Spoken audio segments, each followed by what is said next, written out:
હજી વરસાદની આગાહી કયા જિલ્લામાં છે વાત કરીશું આ વિડીયોમાં, તો અંત સુધી જોજો। આવતા હજી 2 થી 3 દિવસ સુધી ભારે વરસાદ પડે એવી હવામાન વિભાગે આગાહી કરી છે।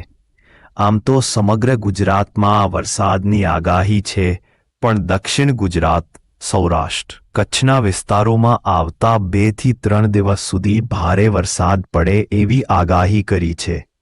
વધારે ભાર સૌરાષ્ટ્રમાં રહેશે। સૌરાષ્ટ્રના ભાવનગર, અમરેલી, ગીર સોમનાથ, પોરબંદર, દેવભૂમિ દ્વારકા, જૂનાગઢ, મોરબીના વિસ્તારો, બોટાદ, સુરેન્દ્રનગર, જામનગરમાં ભારે વરસાદની આગાહી કરી છે। દક્ષિણ ગુજરાતમાં વલસાડ, નવસારી, તાપી, સુરત, ભરૂચ, ડાંગ, નર્મદા, છોટાઉદેપુર, વડોદરા, આણંદ અમુક સ્થળોએ ભારે વરસાદની આગાહી કરી છે।